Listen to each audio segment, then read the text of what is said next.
Assalamualaikum warahmatullahi wabarakatuh. Nama saya Nurwahyuningsi, kelas Ilmu Politik 5B. Pada video ini saya akan menjelaskan hasil analisis saya terhadap suatu isu mengenai langkah Gus Yahya selaku Ketua Umum PBNU yang baru, serta judul yang saya ambil adalah Gus Yahya menjadi Ketua Umum PBNU, NU kembali ke kita. Terpilihnya Yahya Khalil Stakuf sebagai Ketua Umum PBNU dalam Muktamar NU ke-34, banyak pihak yang menduga akan mengembalikan Nahdlatul Ulama sebagai organisasi yang tidak terikat atau memiliki kedekatan khusus dengan partai politik manapun, di mana sebelumnya NU memang dekat dengan salah satu partai politik, yakni Partai Kebangkitan Bangsa atau biasa disingkat PKB, dalam perjalanannya dan relasinya di ranah politik. Apabila kita kilas balik pada sejarah Nahdlatul Ulama itu sendiri, dapat diketahui bahwa pengalaman Nahdlatul Ulama ke dalam politik praktis terjadi ketika NU menjadi partai politik sendiri sejak 1952. Selain itu, NU melebur ke dalam PPP, Partai Persatuan Pembangunan, sejak 5 Januari 1973. Ketika NU menjadi partai politik, banyak kritik yang muncul dari kalangan NU sendiri, yang salah satunya menyebutkan bahwa elit-elit politik dianggap tidak banyak mengurus umat.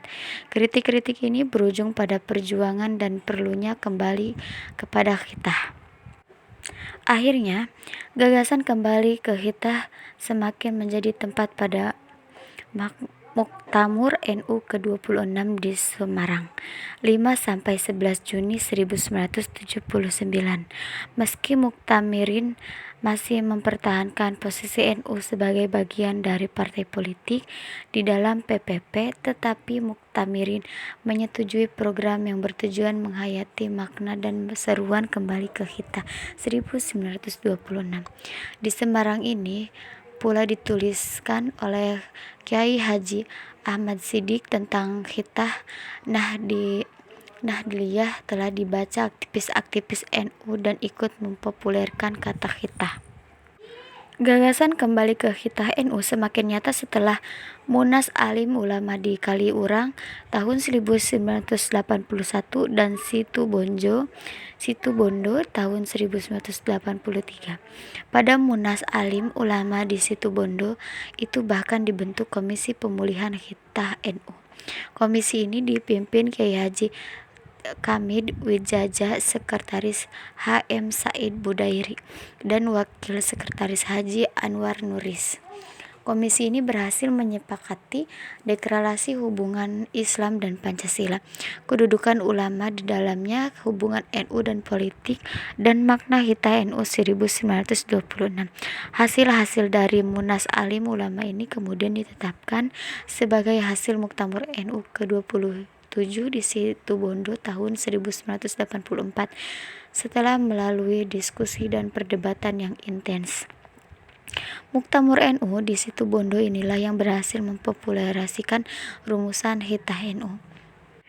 Dalam pandangan saya, apa yang dilakukan oleh Gus Yahya selaku Ketua Umum yang baru sudah tepat, karena NU adalah organisasi yang berbasis keutamaan, di mana di antara kader ataupun anggotanya pasti berbeda-beda secara haluan politiknya. Kalaupun NU ingin berpolitik, maka berpolitik secara ide dan gagasan, bukan secara praktis. NU sebagai organisasi Islam terbesar di Indonesia bisa menyumbangkan pandangan-pandangannya agar tercipta peradaban bangsa yang lebih baik. Dengan begitu juga akan meminimalisir konflik kepentingan secara vertikal maupun horizontal, sehingga stabilitas NU bisa tetap terjaga. Sekian dari saya. Kurang lebihnya mohon maaf. Wassalamualaikum warahmatullahi wabarakatuh.